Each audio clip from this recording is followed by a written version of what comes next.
If you're living with diabetes and often feel tired, stiff, or achy in your back and muscles, you're not imagining it. Many people think of diabetes as a condition that only affects blood sugar or diet. But in reality, uncontrolled diabetes can have a very real impact on your spine, your muscles, and your nerves, leading to chronic fatigue and back pain that doesn't seem to go away. Hi, I'm Dr. Arvind G. Kulkarni. I'm a spine surgeon, director of the Mumbai Spine Scoliosis and Disc Replacement Center. In this video, I'll help you understand how high blood sugar can affect your back, from subtle nerve changes to muscle weakness and joint stiffness, and what you can do to protect your spine if you're living with diabetes. Diabetes is more than just a blood sugar issue. It's a condition that affects every system of your body. When blood sugar levels remain high for long periods, it damages small blood vessels and nerves. This process, called microangiopathy and neuropathy, can affect not just your feet and hands but also the deep muscles that support your spine. These muscles become weak and less responsive. The nerves that control posture and movement may not function efficiently, leading to fatigue and even mechanical back pain. Over time, this combination of nerve damage, muscle strain, and poor circulation creates the perfect storm for chronic back discomfort.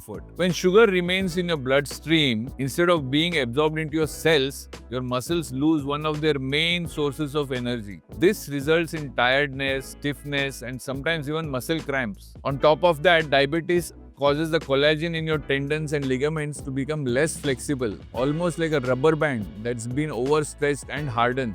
This leads to reduced spinal mobility and a condition sometimes called diabetic stiffness. In some patients, especially those with long-standing diabetes, calcium deposits and mild inflammation can form around the spine and joints, making movements painful. That's why many diabetic individuals complain that their back feels tight or locked, especially in the morning or after long periods of inactivity. Another major contributor is fatigue. When your blood sugar fluctuates, your body's energy supply becomes inconsistent. Muscles tire easily, recovery takes longer, and even simpler activities like walking, standing can feel very taxing. This constant low-level fatigue doesn't just affect your stamina, it affects your posture. When you're tired, you slouch more, strain your back muscles, and place uneven pressure on your spine. For weeks and months, that poor posture can lead to chronic back pain that no painkiller truly fixes. There's another side to this, that is nerve-related pain. Diabetes can cause neuropathy, nerve damage that often begins in the legs and feet. Sometimes it affects the nerves exiting the lower back, causing a dull, burning or tingling pain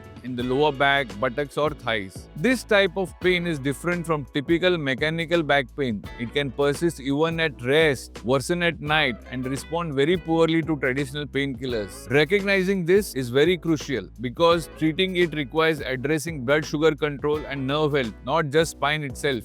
Now, how to prevent and manage, how to protect your spine with diabetes? The first and most important step is maintaining steady blood sugar control. Consistent levels reduce inflammation, protect your nerves, and preserve muscle strength. Regular exercise, especially low-impact activities like walking, swimming, yoga, can improve circulation and flexibility. They also help strengthen your core muscles, which support your spine and prevent fatigue. Pay attention to your posture, especially if you sit for long periods. Take breaks, stretch often, and invest in ergonomic seating. Adequate hydration and nutrition, particularly foods rich in magnesium, B vitamins, and lean protein, help repair muscles and nerves. And finally, if you notice persistent back pain, don't assume it's just old age. A proper medical evaluation can help determine whether the pain is coming from your spine, muscles, or diabetic nerve involvement. And that makes all the difference in getting relief. Back pain in diabetic patients is common, but it's not inevitable. By understanding how high blood sugar affects your body, you can take steps to prevent long-term complications and stay active and pain-free. If you found this video helpful, please share it with someone living with diabetes because sometimes the right knowledge is just as powerful as the right medicine.